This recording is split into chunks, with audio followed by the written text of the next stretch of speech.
Listen, I sell real estate, and I want to share some information with you today to make you more comfortable about either selling and buying into a new community or just buying for the first time. What am I talking about? I want to talk about the difference between recession and inflation and sort of explain what a seller's market is. Okay, you ready? Buckle up. I'm going to try and go fast, but not too fast that you don't understand. Okay. So first, let's talk about inflation. What is inflation? So when I was a little kid, I can remember my car's out there humming.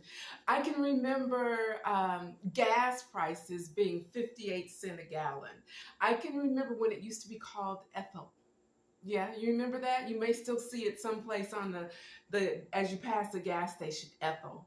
Not too much, but I can also remember when penny candy was actually a penny. Can you remember that? You may not be that old. You might be a kid to me, like my daughter's age. Of course, she wouldn't remember penny candy because it was probably 5 cents when she was a baby, right? So what I'm talking about right now is actually inflation.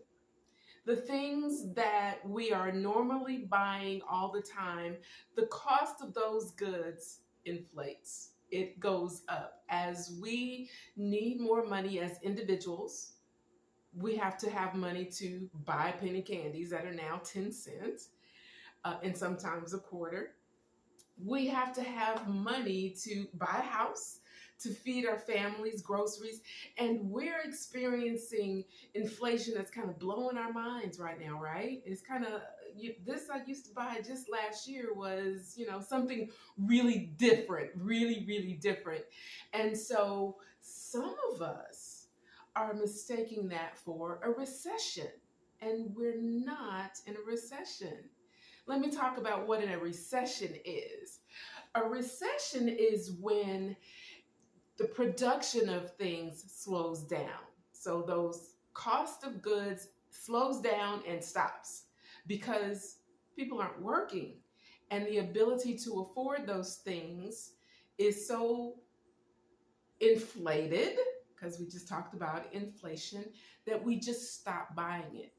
So gas is kind of coming down a little bit. At least in Georgia, we're about 44, 46 cents less than nationwide. So we're doing pretty good on that. But there is still great inflation on the gas, and we haven't stopped buying gas, right? We didn't stop. If we were in a recession, we would have stopped. That's the difference. We are still working. Are you working? Is your friend working? Spouse working? Cousin working? Most everybody you know is working, right? Because the rate of employment is not high. If we were in an inflation or a recession, if we were in a recession, then that would be a different scenario.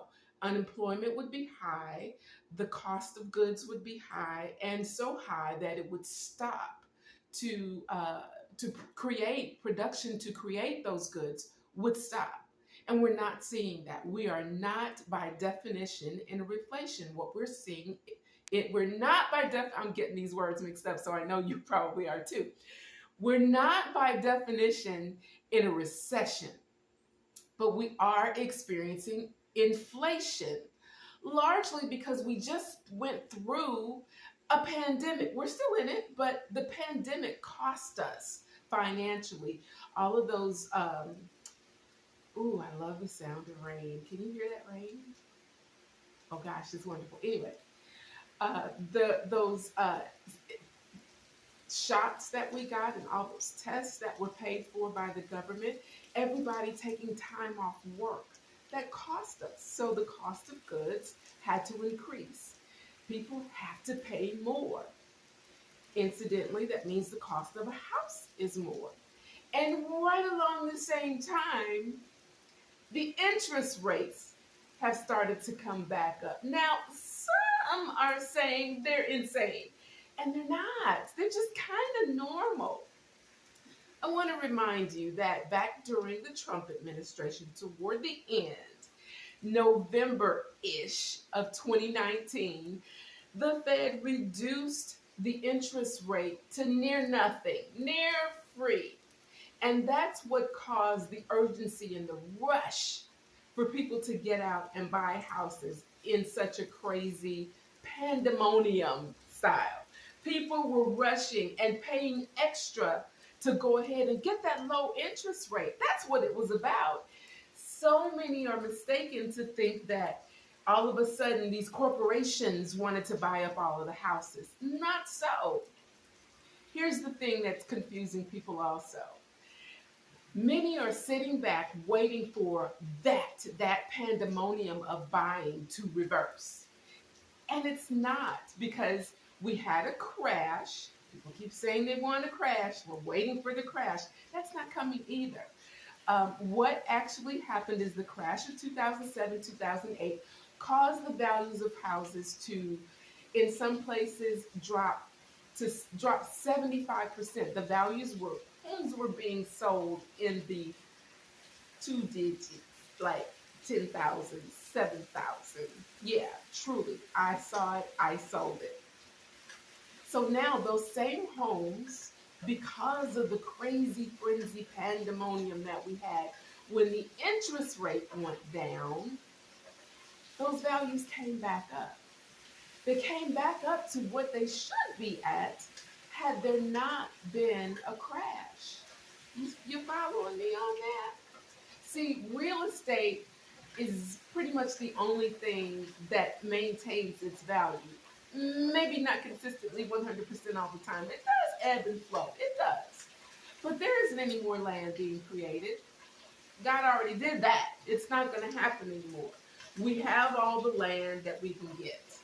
We can build upon the land, or we can do some creative things and start building out of the ocean. I'm not signing up for that, though, by the way. I don't want to live in the ocean. I may vacation on the ocean, but I don't want to live in the ocean. So the lands that we have is pretty much the only place that we can build homes and buildings and companies, those kinds of things. So it maintains its value.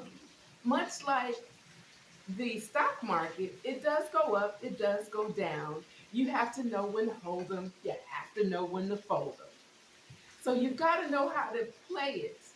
And when the market crashed and the values went down, that's when you're supposed to get in. And then when they came back up, when the interest rate went crashing down, that was when you were supposed to sell it, because there were so many people in the market to buy. You sell. So now that everything is leveled off, we're at a level right now. The interest rate is normal. The property values are normal. It's still a great time to buy and sell, because I like living indoors. Don't you like living inside? So as long as people like living inside, I don't think that's going to change. Real estate is always going to be a great investment. So sign up, get your realtor. I'm available. Call me. I sell real estate. I'm Arvelyn Lewis, and just call me. We can talk one-on-one about this, because it's absolutely a great time to buy.